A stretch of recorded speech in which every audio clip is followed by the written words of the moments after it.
SJ study zone में सभी बच्चों का स्वागत है। तो बच्चों, आज हम करेंगे कक्षा 10वीं का मैथ की प्रश्नावली 2.2 का क्वेश्चन नंबर 1 का थर्ड पार्ट। तो यहाँ पर हमें क्या करना है, 6x की 2 - 3 - 7x के शून्य ज्ञात करने हैं और शून्यों तथा गुणांकों के बीच के संबंध की सत्यता की जांच करनी है। तो सबसे पहले यहाँ पर देखो, 6x की 2 - 3 - 7x दिया हुआ है। तो सबसे पहले हम इसको सही क्रम में लिखेंगे। तो सही क्रम क्या होता है, यहाँ पर देखो, ax की 2 प्लस bx और प्लस c, इस क्रम में होनी चाहिए यहाँ पर द्विघात समीकरण, यानी कि जिसके हमें शून्य ज्ञात करने हैं। तो सबसे पहले हम इसको लिखेंगे 6x की 2 माइनस का 7x और माइनस 3। अब हम इसके शून्य ज्ञात करने हैं। तो शून्य ज्ञात करने के लिए हमें क्या करना होता है, एक्स स्क्वायर का गुणांक 6 है और यहाँ पर जो सी होता है अचर पद, हमें इसकी गुणा करनी होती है। यहाँ पर देखो 6 × 3 = 18, यानी कि यहाँ पर कितने लिखेंगे, 6 की और -3 की गुणा, 6 × 3 = 18 माइनस के 18, यानी कि हमारी जो गुणा है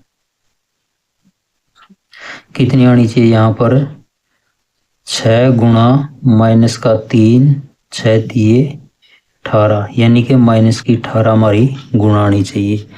और हमारा जो योग है, बिचला पद मध्य पद माइनस का कितना आना चाहिए, 7। तो देखो अब हम क्या करेंगे, 18 के जैसे हम यहाँ पर गुणनखंड करते हैं, तो 2 × 9 = 18, 3 × 3 = 9 और 3 × 1 = 3। तो देखो यहाँ पर 3 × 3 = 9 और गुणा में यहाँ पर ये 2 दिया हुआ है।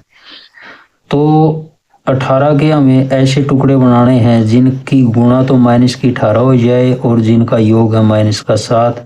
तो अब हम क्या करेंगे, जो बिचला पद होता है मध्य पद, इसको तोड़ेंगे। इसकी जगह जो हम यहाँ पर टुकड़े लिखेंगे इसके, यानी कि 2 × 9। तो यहाँ पर देखो माइनस का 7 दिया हुआ है, तो माइनस का 9, 2 गुणा में माइनस का 9, इनकी गुणा कितनी हो जाएगी, माइनस की 18। अगर हम 2 में -9 ऐड करें तो इनका अंतर कितना हो जाएगा, यहाँ पर माइनस का 7। तो इस प्रकार से हमें इनके टुकड़े सिलेक्ट करने हैं। तो देखो अब हम क्या लिखेंगे, यहाँ पर 6x की 2, इसके बाद क्या लिखेंगे, माइनस का 9x प्लस का 2x और इसके बाद लिखेंगे माइनस का 3 और इसको 0 के बराबर करेंगे क्योंकि शून्य ज्ञात करने हैं। अब देखो माइनस का 9 और प्लस का 2, अगर हम इनको जोड़ें तो कितना आएगा, माइनस का 7, -9 की और 2 की गुणा करेंगे तो कितना आएगा, माइनस का 18। तो इस प्रकार से हमें अब क्या करना है, पहले 2 पदों में से कॉमन लेंगे और लास्ट के 2 पदों में से कॉमन लेंगे। तो यहाँ पर देखो 6 और 9 में से कॉमन का मतलब HCF कितना, 3, x और x स्क्वायर में से कितना कॉमन, x। तो यहाँ पर क्या आएगा, 3 दूनी 6, 2x, 9x को 3x से डिवाइड करेंगे, 3 × 3 = 9। इसके बाद यहाँ पर प्लस है तो प्लस लिखेंगे, 2x - 3 में से कॉमन कुछ नहीं आएगा, तो इसका मतलब इसका HCF कितना होगा, 1 कॉमन निकालेंगे यहाँ पर, तो 1 लिखेंगे। इसके बाद लिखेंगे 2x - 3 और बराबर क्या करेंगे, 0। अब देखो यहाँ पर ये दोनों ब्रैकेट सेम है, इनमें से एक कॉमन लिखेंगे हम, 2x - 3, इसके बाद जो हमने कॉमन निकाला यहाँ पर 3x प्लस का 1 और इसको किसके बराबर करेंगे, 0 के।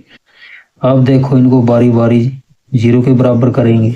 तो सबसे पहले देखो यहाँ पर लिखेंगे 2x - 3 बराबर है 0, इसके बाद लिखेंगे 2x बराबर है -3, इस साइड में प्लस का 3 हो जाएगा और इसके बाद x बराबर है 2 गुणा में साइड में भाग में हो जाएगा 3/2। तो हमारा 1 शून्य की यहाँ पर कितना आया, 3/2। इसके बाद देखो यहाँ पर 3x + 1, अब इसको 0 के बराबर करेंगे। इसके बाद लिखेंगे 3x बराबर प्लस का 1 इस साइड में माइनस का 1 हो जाएगा और x बराबर है -1/3। ये हमारा दूसरा शून्य निकल कर आ गया। अब देखो इनको हम अल्फा और बीटा ये भी लिख सकते हैं, ये अल्फा और ये बीटा। अब देखो शून्य ज्ञात करने के बाद अब हमें इनकी जांच करनी है। तो देखो जांच कैसे करेंगे, तो यहां पर देखो जांच में क्या लिखेंगे हम, यानी कि इसकी जांच है जो वेरीफाई करेंगे जांच। तो देखो शून्यों का योगफल, शून्यों का योगफल का क्या सूत्र होता है, देखो यानी कि अल्फा प्लस बीटा। तो इसका फॉर्मूला क्या होता है, माइनस बी का बटा ए। तो देखो अब हमें क्या करना है, अल्फा और बीटा का जोड़ करना है। अल्फा कितना है यहाँ पर देखो 3/2, इसमें क्या जोड़ना है हमें, माइनस का 1/3, माइनस का 1/3। इसके बाद यहां पर क्या लिखेंगे, माइनस बी का बटा ए। तो देखो माइनस बी का बटा ए, तो अब हमें क्या करना है, यहाँ पर देखो 6x की 2 माइनस 7x माइनस का 3 ए 6, यहाँ पर b माइनस का 7 है और c कितना माइनस का 3। तो अब हमें क्या करना है, यहाँ पर देखो माइनस b, यानी कि b का मान कितना दिया हुआ माइनस का 7, तो यहाँ पर क्या लिखेंगे माइनस और b की जगह क्या रखेंगे माइनस का 7। इसके बाद बटा a का मान कितना है x² का गुणांक 6, तो यहाँ पर क्या लिखेंगे 6। तो देखो इसके बाद क्या आएगा 3/2 में क्या ऐड करेंगे माइनस का 1/3, 2 और 3 का एलसीएम कितना 3 दूनी 6। तो अब हमें क्या करना है, यहाँ पर 6 को 2 से डिवाइड करेंगे 3 3 3 9, यहाँ पर प्लस है यहाँ पर माइनस है तो माइनस आ जाएगा। 6 को 3 से भाग करेंगे 3 दूनी 6, 2 2 1 2। और इसके बाद देखो यहाँ पर इसको एक बार सेम लिखेंगे हम इसी प्रकार से। तो इसके बाद देखो नेक्स्ट हमें क्या करना है, 9 में से 2 घटाएंगे कितना आएगा 7/6।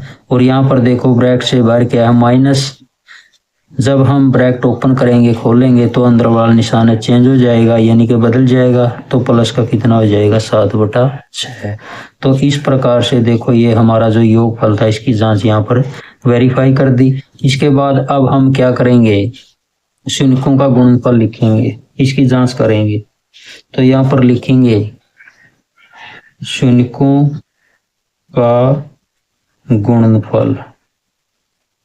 तो शून्यों का गुणनफल का क्या फॉर्मूला क्या सूत्र होता है, सी का बटा ए।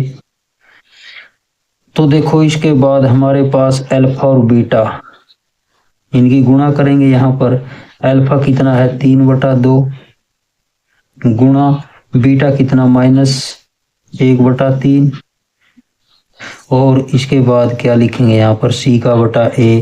तो देखो यहाँ पर c कितना है माइनस का 3 और a कितना है यहाँ पर x² का गुणांक 6, तो यहाँ पर क्या लिखेंगे 6। तो देखो इसके बाद 3 यहाँ पर बीच में गुणा है 3/2 गुणा में माइनस 1/3, ऊपर नीचे 3 से 3 कैंसिल हो जाएगा तो कितना बचेगा माइनस 1/2। और इसके बाद देखो 3 और 6 को कैंसिल करेंगे तो कितना माइनस 1/2। तो यहाँ पर भी कितना आ जाएगा माइनस का 1/2, यानी कि दोनों साइड में हमारा यहाँ पर क्या आया बराबर में माइनस 1/2 बराबर है माइनस 1/2। तो इस प्रकार से शून्य ज्ञात करने के बाद हमें इसकी जांच को वेरीफाई करना था, तो हमने ये कंप्लीट कर लिया।